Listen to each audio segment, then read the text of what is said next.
4 different models presented. Food for thought. I'm sure you have a lot of questions. We will have microphones around, and we have plenty of time. So before you think your questions, let me throw a question as a prerogative of the chair to any of the 4 impressive speakers. If I ask you, and you mentioned, Sylvester, that we cannot integrate everything, but if I ask you, give me 1 or 2 of the great bottlenecks to integrate, based on your experience, what would you say are the 2 greatest bottlenecks to integrate? Any volunteer? I see Jim. Let's go with Jim.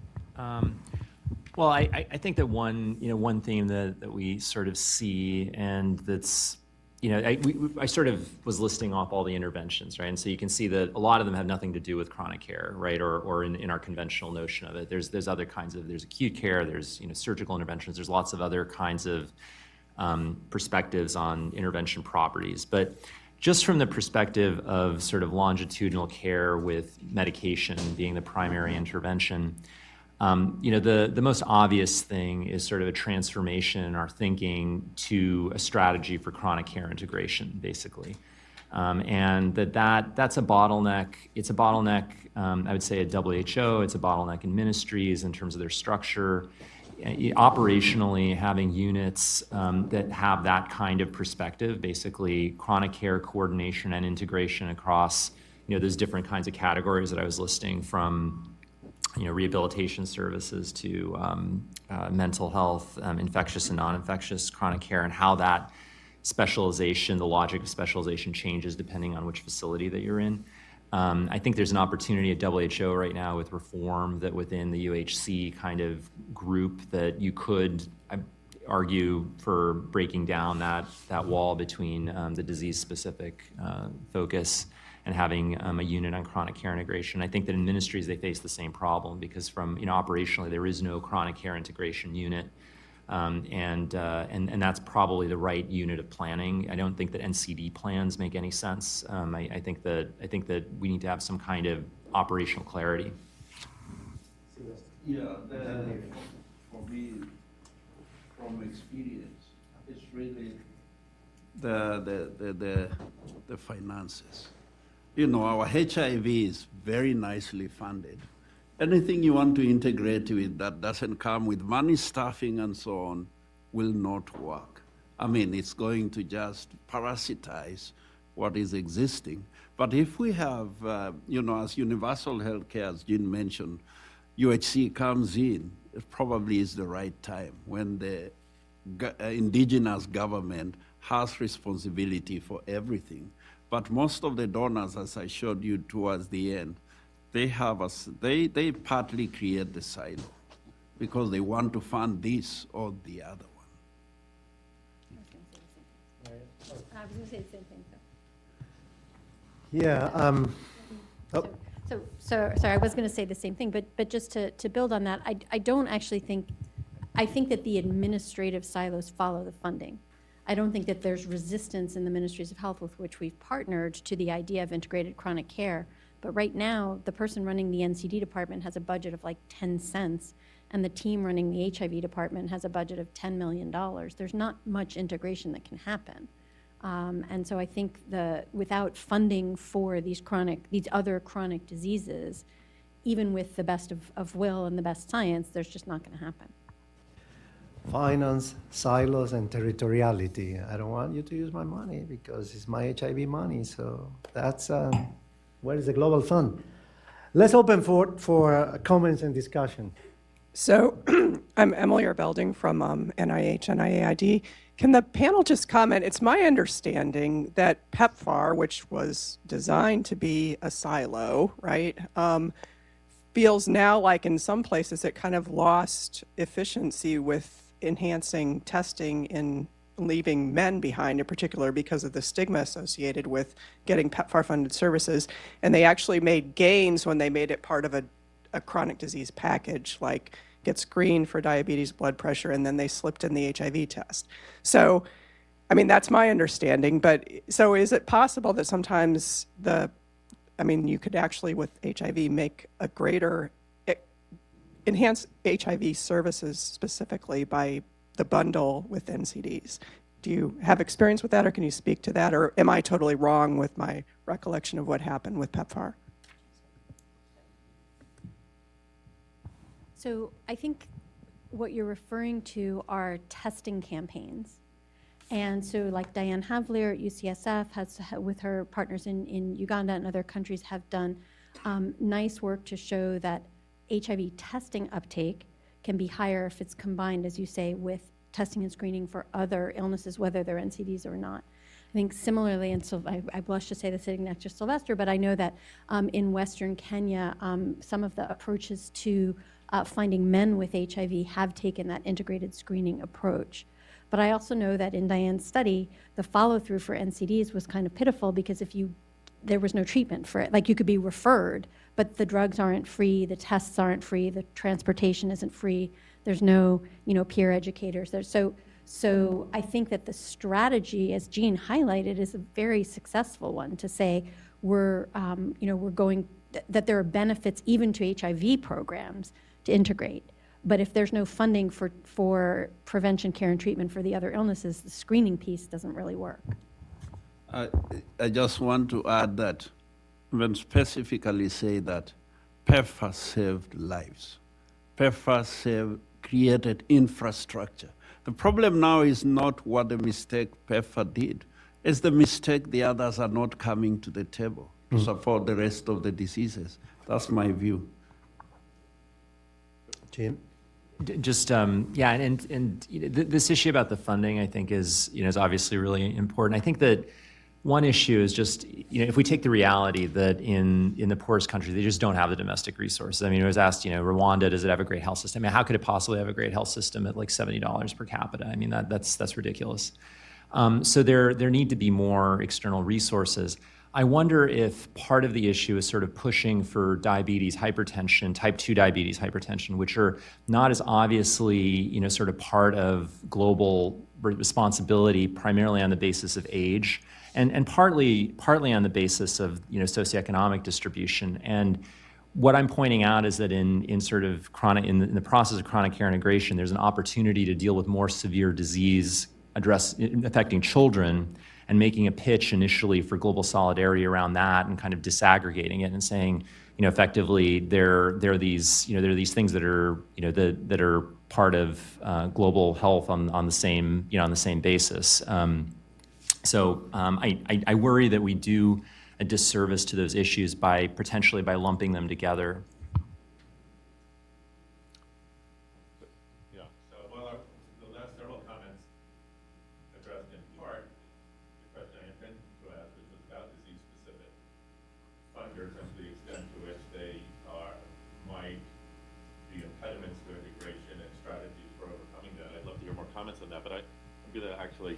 Move to a different question for Catherine about mass treatments. Most of the drugs that are used, that you mentioned used in those mass treatments, are initially developed and often manufactured in the West and for indications other than mass treatment, for specific treatment of specific individuals as opposed to mass population treatments. Often getting those drugs into other countries involves regulatory pathways that relate to their being used for approved uses and the like. Does that become an impediment to their availability for these sorts of mass treatment programs? That's a great question. I'm not sure I'm the exact right person to answer it, but I think what we've seen from Mordor and from kind of the conversations that are happening, I can speak to sort of one specific example. Azithromycin is approved down to 6 months of age and is indicated, it's in the WTO guidelines for treatment for trachoma down to 6 months of age. And in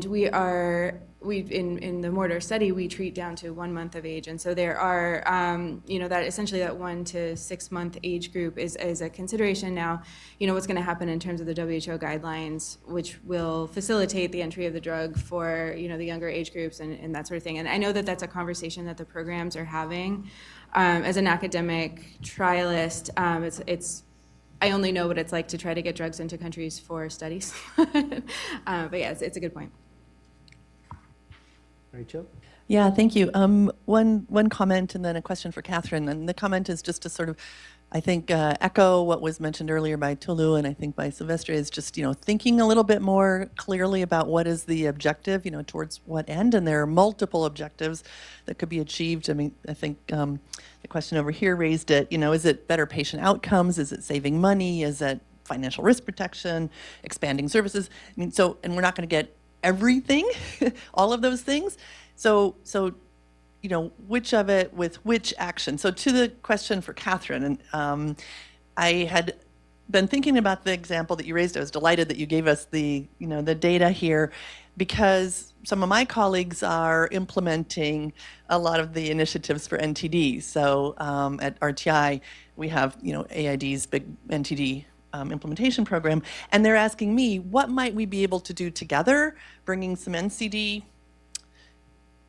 something?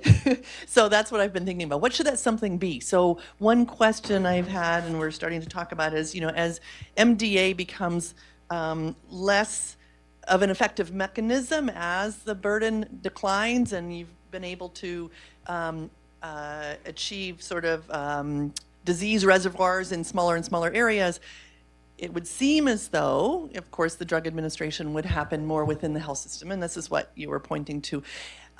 Would there be some benefit in, say, the existing surveillance mechanisms that are there, like the ITI, bringing in some NCD surveillance so that we can better understand co-occurrences within that population? Is that, I mean, it's a very specific question to you, but we're actually looking for things that we could try, and surveillance might be one. Thanks. Yeah, absolutely. I mean, I think the power of the Mass Drug Administration, the sort of surveillance, community surveillance programs that the NTD platforms have developed, is that it is bringing people into communities. So rather than relying on people going from a community to a healthcare post that may be, in some cases it's a very long way away. It's people are walking for hours to get to a healthcare facility. Instead, we're going to them.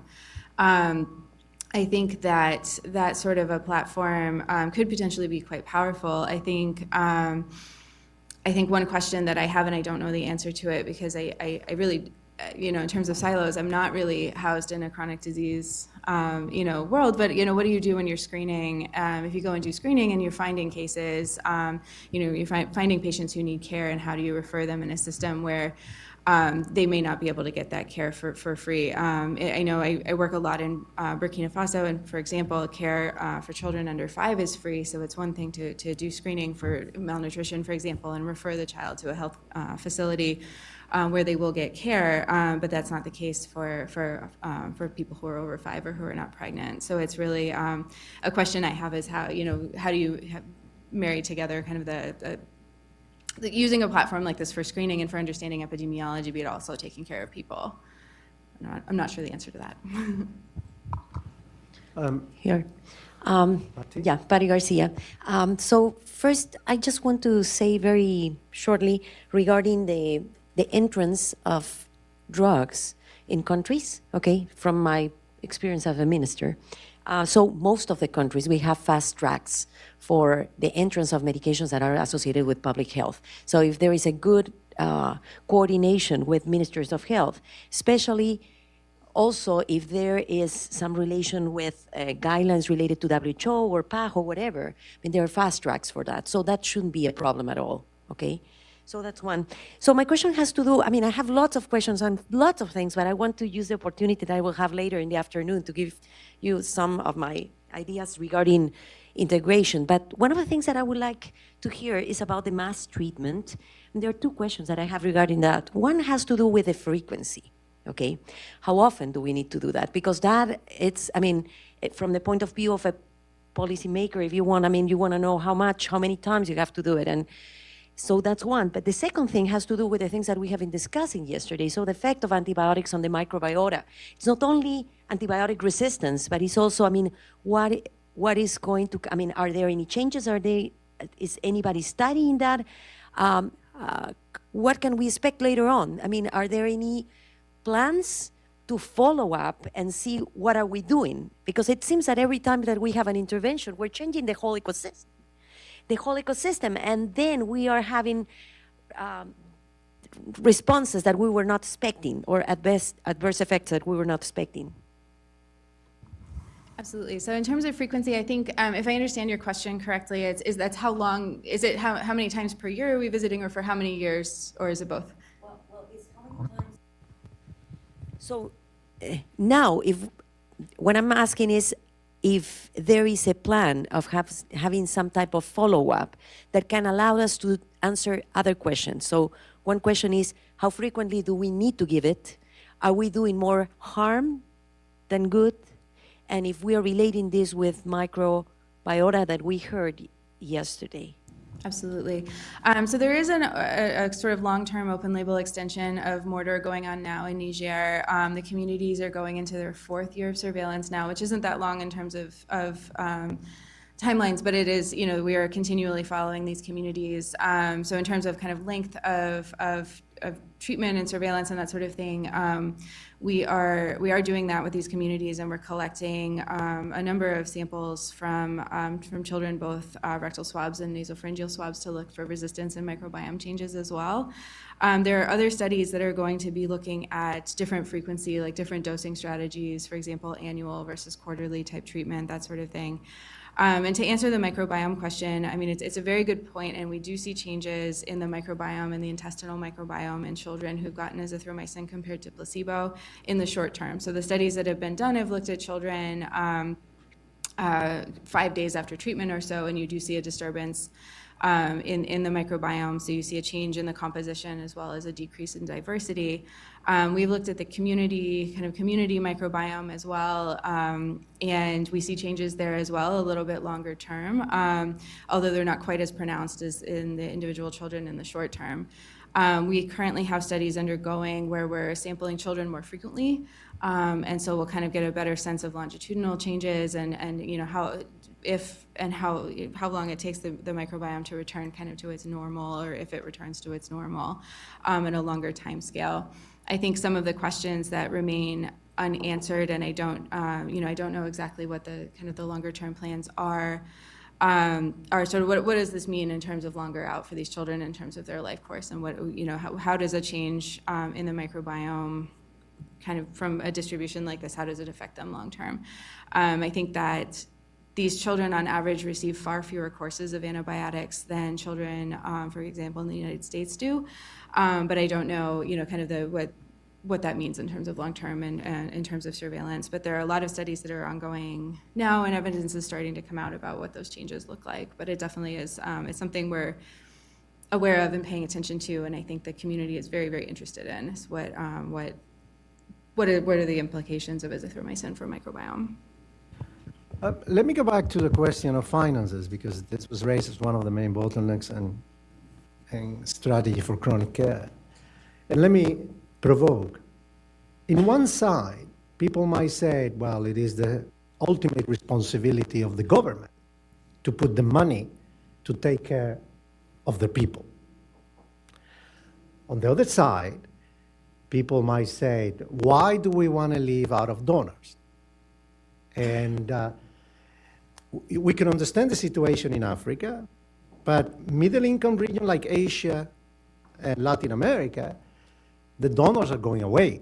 And they are saying, and Bridget raised the issue of, how do you say, all white, fat boy, that, because in many of the countries, they had the misperception that NCDs were a problem of the rich and famous and the developed world.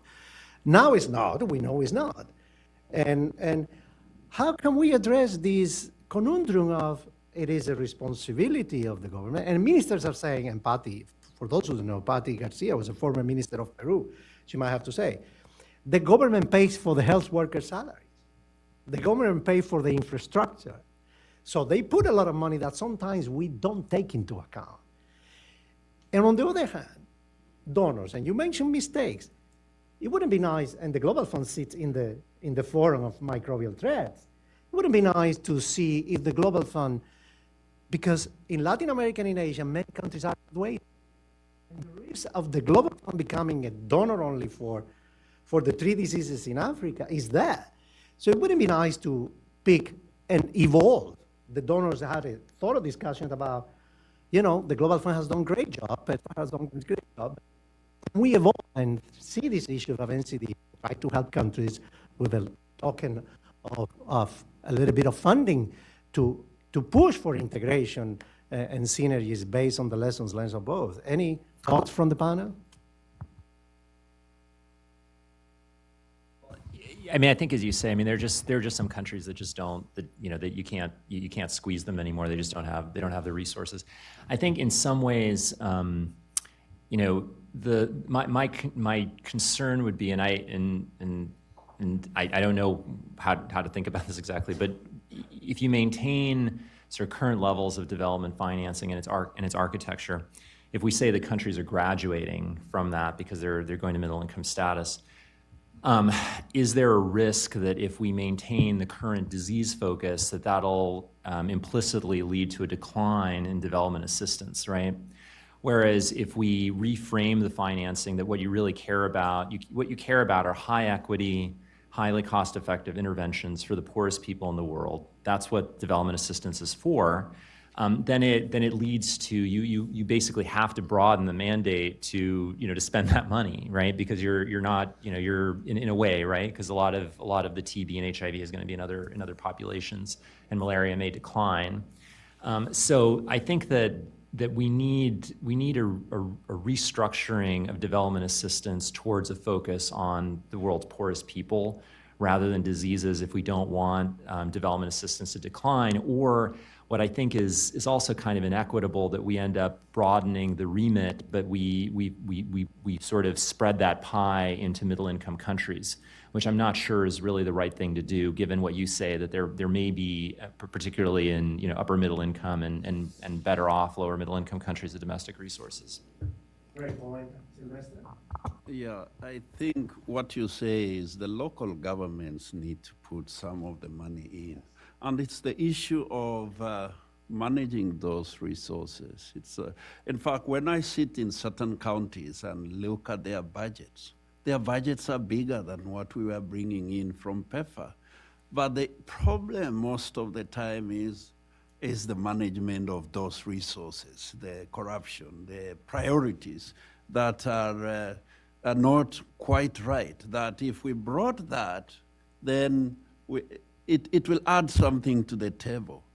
So really, it is what we are working now in the new USAID initiative of Journey to Self-Reliance is trying to strengthen the governance within those counties and bring something to the table. And so the local government, they do have some money to bring to the table. Of course, we need more money on the table, but even the local need to also bring money. That's what we're kind of working on. But that is a minefield.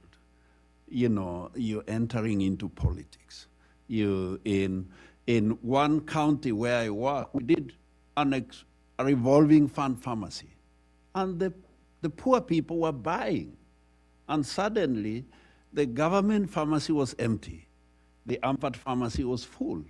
So they closed it. It's a shame, because it's working, instead of us working to see how do we do it together.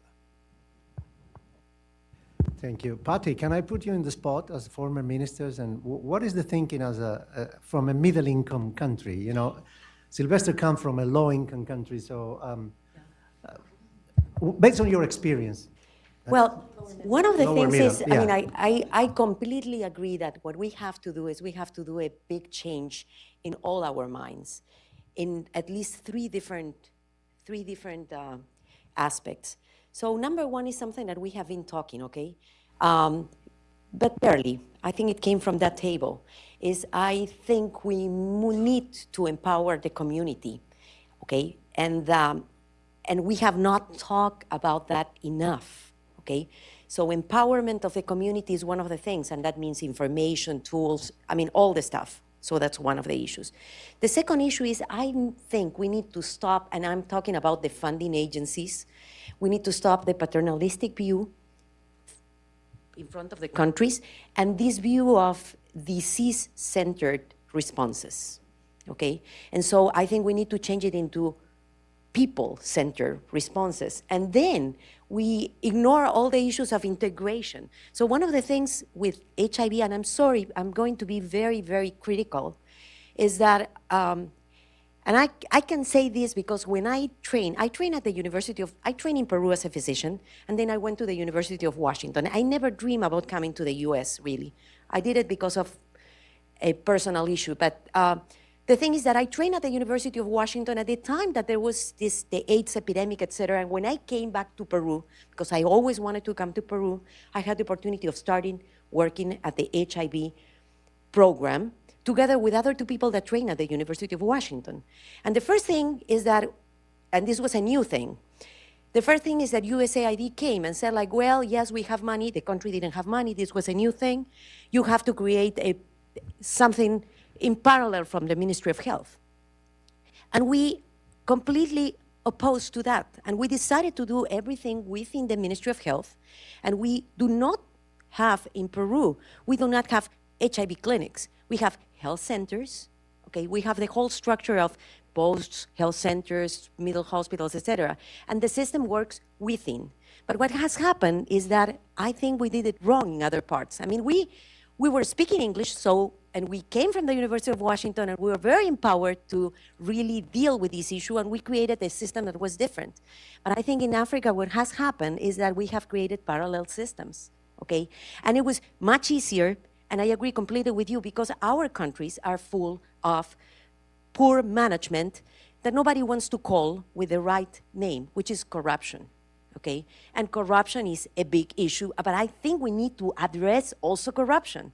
So I know that people say that it's political, whatever, but that was one of the, I mean, I'm an academician. I have been working in research and going and becoming a minister. One of the worst parts that I have to deal with has been corruption. But I think we need, as researchers also, starting to think, what can we do? I mean, we're doing research in all kind of things. I mean, you're talking about a new name. Every single time we have a problem, we call it a new name. So now we're talking about integration science. We have implementation science, we have program science, now we have integration science. Can we talk about corruption science? And can we start thinking, I mean, not only just pointing out where corruption is, because everybody knows that there is corruption. So, and the solution has been for us researchers just to create a new clinic. Okay, let's put it outside and let's use the money, but that's not sustainable. So, and it has been, because of the interest on one disease, it has been focused towards only one problem, that is HIV. And now we're seeing that, well, we're doing kind of well with HIV, but we're having all other things. So, and this is I mean, what I'm trying to say is funders, researchers, people, politicians, everybody is in the same had the same responsibility, but we need to think differently.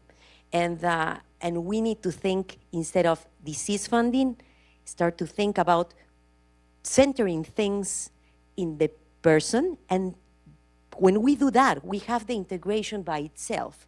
And my final point is, I disagree, Jean, with the fact that it's not, I mean, it's like all the funding should go only to certain countries. I think around the world, there are different needs. In Latin America, we just need catalytic funds to show innovative things that eventually, when they are cost-effective, et cetera, governments can take it. I think those are the kind of things that we should be doing in Latin America.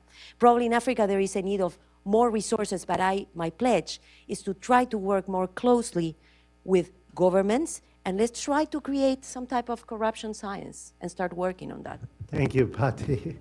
I think that's a great ending. Let me just also say, it would be a mistake only to focus this in Africa. It's not that Asia doesn't have its own problems, which is population growth, massively. It's not Latin America, it's the highest inequity region of the 6 WHO regions, where wealth is growing, but it's not well distributed. So plenty of indigenous groups and people living in situations of vulnerability, they don't have access. So any final thoughts? I need to close quick. Number 1, number 2. Oh, a final thought there. Yes, please. So I come from the Medical University of South Carolina, from the nursing school, and I want to actually follow up on your comments. It is so important to be like coming from the people's point of view, and I come from a nursing school, so what I see you saying is the socio-ecological model. So if anyone knows about that, I guess people know about it, where you start with the person, then you go with interpersonal, which means the people around the person, and then you go to the community, and then comes the health system, and ultimately the policy.